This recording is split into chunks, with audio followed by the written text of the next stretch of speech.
सीधा इस बार का चुनाव एक हिम्मत मिलेगी उनको जो सीधे गांव से सदन में कदम रखना चाहते हैं।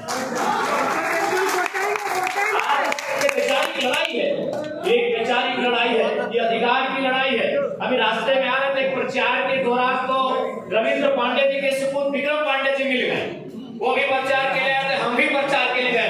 तो चूंकि भाई हम उनके विचारों के विरोधी हैं, मनुष्य के विरोधी नहीं है। कहा क्या विक्रम भैया, बाबूजी 5 साल रहे, आप भी टुंडी तोड़ के चले जाते हैं, बाबूजी यहाँ चले आते हैं, कब हम लोग को मौका दीजिएगा? न फिर चाचा भतीजा वाला खेला कीजिएगा क्या? हम सामने बोले, अगर वीडियो किसी ने जाएगा तो सामने बोले कि आप टुंडी लड़ गए, आप वहां मात खाएं, तो पिताजी यहाँ लड़ गए, कब तक ये सब चलेगा? अरे हम लोगों को मौका दीजिए, ये मिट्टी हमारी है, आप मेहमान बन के आपको हमने 25 साल मौका दिया, इस बार आप हम लोग को मौका दीजिए। ये उनके सामने हमने कहा है प्रचार के कार्यक्रम में, आगे दोनों का सामना हो गया, उधर से बीजेपी वाले थे, इधर से हम लोग थे। तो हमने स्तुति मेरा भाव बेचारी की लड़ाई है, हमारी व्यक्तिगत स्वतंत्रता की हमने रुक के उनसे कहा कि क्या तक ये कीजिएगा हम लोग, और लास्ट में भी कहा कि बैरमन फिर चाचा भतीजा वाला खेला मत कीजिए। तो इसलिए हम हमारी ये लड़ाई बेचारी है। आज हमें विषय को समझना होगा कि झारखंड राज्य अलग क्यों हुआ था। आज रफीक भाई ने समझा, आज अफसर भाई ने समझा, इनके साथ तमाम युवाओं ने समझा।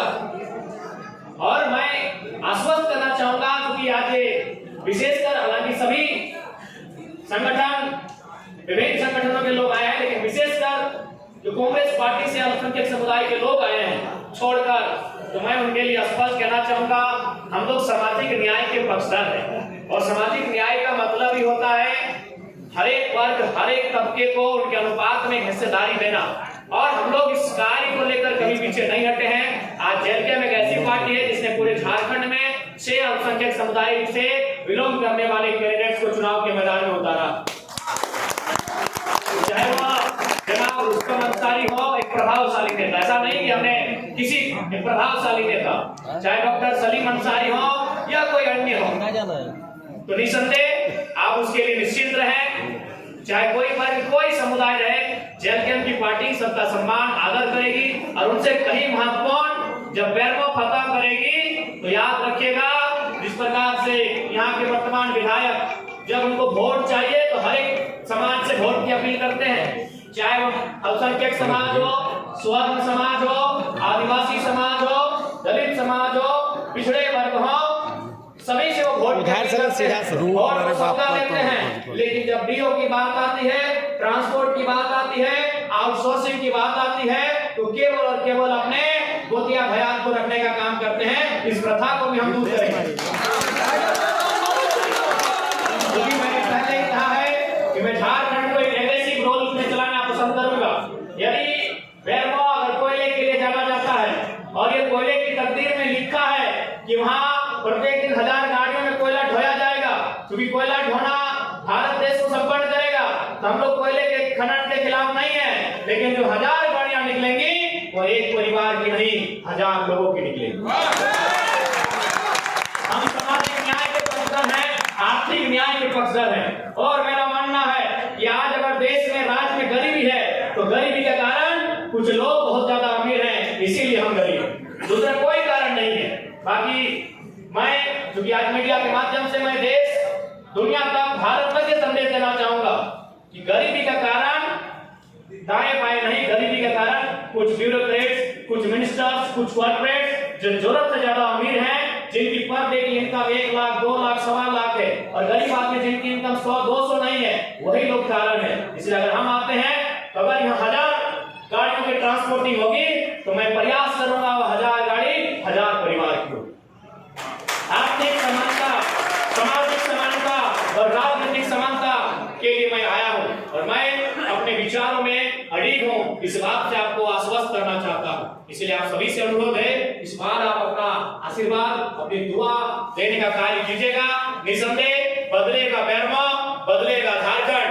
आज कुछ दिन पहले हम सुने, हमारे कुछ साथी ने सुनाया, वर्तमान के विधायक माननीय बड़े भाई अनूप सिंह जी कह रहे थे, कोई राजा का नाम ले रहे थे, राजा महाराजाओं की गिनती कर रहे थे।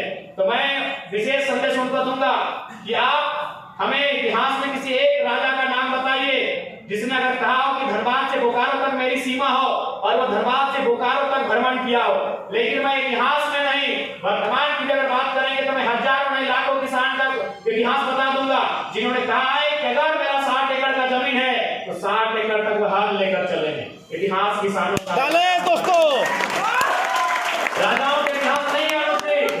ठीक है, आप राज परिवार से संबंध रखते हैं, अच्छी बात है। तो आप चूंकि भारत देश के जो पत्रकार आपके लिए उसमें पत्रकार नहीं कवि होते थे, जो पत्रकार लोकतंत्र कांग्रेस में क्षमा चाहूंगा उस समय कवि होते थे, और कवि अक्सर उनकी महिमा मंडन क्या करते थे, जो राजा महाराजा हुआ करते थे। आप पढ़े लिखे लोग हैं, बताइए तो कोई राजा जिसने दावा किया कि पूरे भारत में मैंने राज किया हो, क्या पूरे भारत की धरती पर कदम रखा है? नहीं रखा है। लेकिन अगर कोई किसान दावा कर रहा है कि मेरा इतना जमीन है, तो मैं पूरे विश्वास के साथ ये दावा कर सकता हूं कि उस जमीन के कोने कोने में किसान ने पग रखा हो। इतिहास किसान का है। आपने बता दिया कि आप धनवान लोग थे, कवियों ने आपके बारे में लिखा, इतिहासकारों ने आपके बारे में लिखा, तो आपने महिमा मंडन कर दिया, लेकिन इतिहास किसान का है। और याद रखिएगा, किसी भी कालखंड में एक राजा के राजमहल से कई गुना ज्यादा महत्वपूर्ण एक किसान का खेत होता है। एक राजा की तलवार से कई ज्यादा महत्वपूर्ण किसान का हल होता है। राजा की तलवार से शीश काटा जाता है और किसान के हंसुए से धान की बालियां काटी जाती है। शीश कटने से दुनिया का उन्नति नहीं होता है, धान की बालियां कटने से दुनिया की उन्नति होती है। इसीलिए अनूप सिंह जी अपने इतिहास को मजबूत कीजिएगा, अपनी जानकारी को मजबूत कीजिएगा, और नहीं तो आइए ना डिबेट में बैठ के बात करते हैं।